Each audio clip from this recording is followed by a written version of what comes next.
Assalamualaikum warahmatullahi wabarakatuh. Halo anak-anak saya semuanya, apa kabarnya hari ini? Semoga semuanya dalam keadaan sehat ya, dan masih tetap semangat berpuasa hari ini. Nah, untuk menemani anak ustazah supaya tidak bosan di rumah aja, kali ini ustazah akan bercerita tentang seorang nabi yang diberikan mukjizat oleh Allah, yaitu bisa berbicara dan memahami bahasa binatang.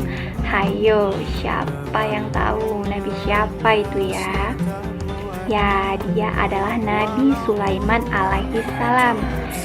Nah, selain mampu berbicara dengan binatang, Nabi Sulaiman alaihissalam juga bisa menundukkan angin serta menundukkan bangsa jin.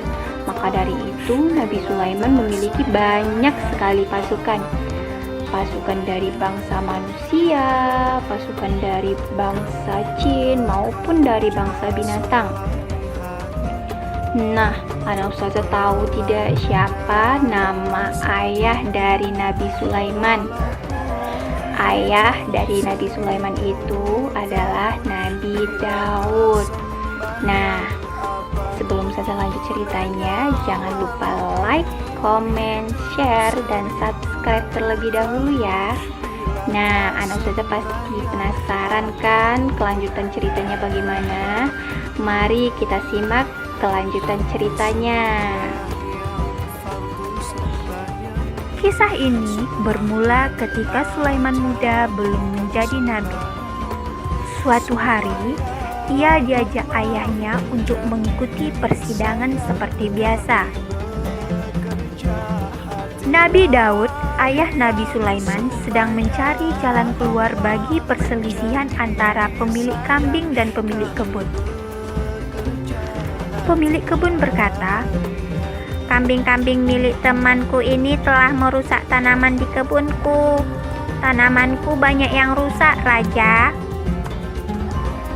Nabi Daud berkata pada pemilik kambing, "Benarkah apa yang dikatakan pemilik kebun itu, bahwa kambing-kambingmu telah merusak tanaman itu?"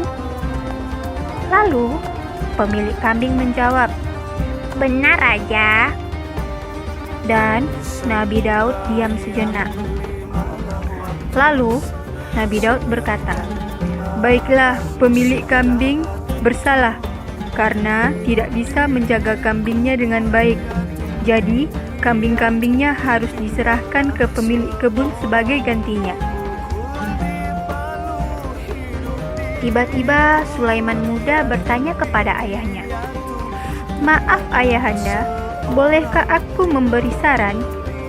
Nabi Daud menjawab, "Jika saranmu benar, aku akan merubah keputusanku." Sulaiman mengutarakan pendapatnya. Pemilik kambing harus memperbaiki kebun yang rusak. Ia juga harus menyerahkan kambing-kambingnya kepada pemilik kebun. Selama pemilik kambing memperbaiki kebun, pemilik kebun harus merawat kambing-kambingnya dengan baik. Ia boleh menikmati hasilnya, misalnya susu kambing tersebut.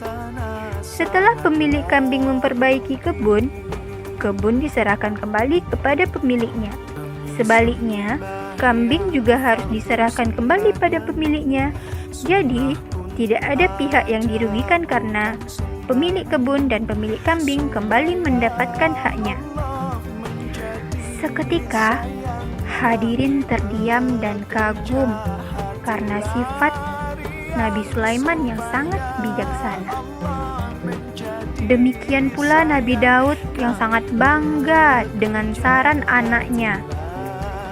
Beliau sudah menduga bahwa Nabi Sulaiman ini adalah calon nabi dari kebijaksanaannya yang sering diperlihatkannya. Pemilik kebun dan pemilik kambing puas dengan hasil persidangan saat itu, dan mereka akhirnya berdamai. Keputusan yang diambil Nabi Daud sangat adil. itu karena saran Nabi Sulaiman yang cerdas dan bijaksana. Oke, anak-anak ustazah, ternyata Nabi Sulaiman itu adalah seorang yang cerdas dan bijaksana ya. Nah, dari kisah tadi bisa kita ambil hikmahnya, yaitu orang yang bijaksana pasti bisa memberikan jalan keluar masalah dengan baik untuk banyak orang lain. Nah, maka dari itu seorang pemimpin haruslah seorang yang bijaksana agar rakyatnya bisa hidup damai dan sentosa. Nah, bisa kita contohkan juga di lingkungan sekolah kita. Contohnya, pemimpin kelas yaitu ketua kelas juga haruslah seorang yang bijaksana agar anggota kelasnya bisa hidup rukun dan tidak saling bermusuhan.